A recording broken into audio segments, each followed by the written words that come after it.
Oh, dear child of God who is groaning and sighing and crying because of the pain and suffering and bondage, I want you to get excited because such an amazing God is in your midst today. சந்தோஷமாக இருங்கள். அதாவது தவித்து கொண்டும் முறையிட்டு கொண்டும் வேதனையினாலே கஷ்டப்பட்டு கொண்டிருக்கிற அருமையான தேவனுடைய பிள்ளையே, இப்படிப்பட்டதான தேவன் உன் மத்தியில் இருக்கிறார். And the good news is He loves you. நல்ல செய்தி என்ன தெரியுமா?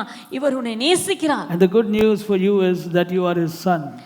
நல்ல செய்தி என்னவென்றால் நீதான் நீ அவருடைய குமாரனாக இருக்கிறாய், பிள்ளையாக இருக்கிறாய். And if you are sick, the good news for you today is He's got bread for you known as children's bread, Matthew 15:26. நீங்கள் இன்றைக்கு நல்ல செய்தி என்னவென்றால் நீங்கள் அவருடைய பிள்ளையாக இருக்கிறதுனாலே அவர் உங்களுக்கு அப்பத்தை வைத்திருக்கிறார். அந்த அப்பத்தினுடைய பெயர் என்ன தெரியுமா? பிள்ளையின் அப்பம். மத்தேயு 15:26. Children's bread. பிள்ளையின் அப்பம். Children's bread. பிள்ளைகளின் அப்பம். Every day eat children's bread. ஒவ்வொரு நாளும் பிள்ளைகளின் அப்பத்தை சாப்பிடுங்க. Amazing, huh? ஒவ்வொரு நாளும் சாப்பிடுங்க. Every day. ஒவ்வொரு நாளும். It will do wonders in your life. உங்களுடைய வாழ்க்கையிலே அது அதிசயங்களை செய்யும். Say, Lord, I thank you because every day I'm eating children's bread and that's why I'm healthy and strong and lively. நான் பிள்ளைகளின் அப்பத்தை சாப்பிடுகிறேன், ஆகவே நான் ஆரோக்கியமாயும் சுகமாயும் இருக்கிறேன். It's given to me free by my Father. என்னுடைய அப்பா எனக்கு இதை இலவசமாய் தந்திருக்கிறார். But my Father would do it alone great wonder. என்னுடைய தேவன், என்னுடைய அப்பா யார் தெரியுமா? ஒருவராய் பெரிய அதிசயங்களை செய்கிறவர். He gave me this children's bread. அவர் எனக்கு இந்த பிள்ளைகளின் அப்பத்தை தந்திருக்கிறார். Because He made me His child. அவர் என்னை தன்னுடைய பிள்ளையாக மாற்றி விட்டார். By grace. கிருபையினாலே. And through faith I eat the children's bread. விசுவாசத்தினாலே அந்த அப்பத்தை நான் சாப்பிடுகிறேன். Don't be without eating that, brother. அருமையான தேவ பிள்ளைகளே, அதை சாப்பிடாம மாத்திரம் இருக்காதீங்க. God will not force you. தேவன் ஒருபோதும் கட்டாயப்படுத்த மாட்டார். Maybe if your little child doesn't eat, you may force the child to eat, tell some stories and make the child eat, but God doesn't do all those methods. He will not adopt. He will just give you children's bread. It's your job to understand the children's bread and it's your job to eat it in faith, and when you eat it in faith, then you will find the children's bread doing what it is supposed to do in your life, and you will be glorifying God all the days that you live in planet Earth. நீங்க வேணா கட்டாயப்படுத்தி உங்க சின்ன பிள்ளைங்க சாப்பிடலன்னா கட்டாயப்படுத்தி நீங்க ஏதாவது கதை சொல்லி சாப்பிட வச்சிருவீங்க.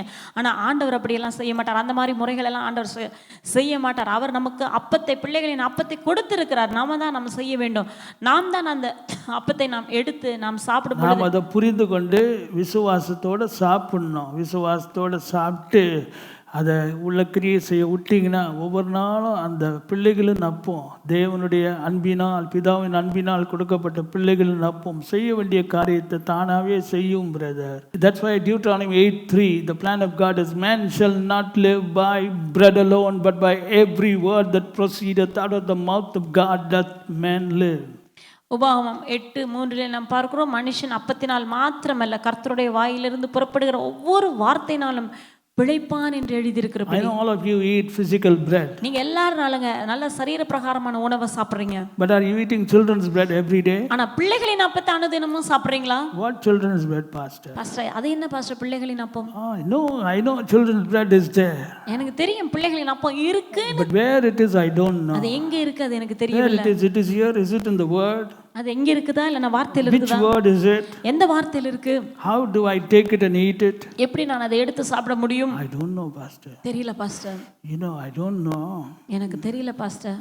Brother, if you don't know, how can you eat? நீங்க அறியாவிட்டால் எப்படி சாப்பிடுவீர்கள்? And the children's bread will be wasted. It is necessary for you to live in this world. பிள்ளைகளின் அப்பம் வீணாய் போய் விடுமே. இந்த உலகத்தில் நீங்கள் வாழ வேண்டுமானால் நீங்கள் பிள்ளைகளின் அப்பத்தை புசித்து தான் ஆக வேண்டும். God knows that you, as long as you live in this world, need children's bread. இந்த பூமியிலே நீங்கள் உயிரோடு வாழுகிற நாட்களவும் இந்த பிள்ளைகளின் அப்பம் உங்களுக்கு தேவை என்பதை உங்கள் அப்பா அறிந்திருக்கிறார்.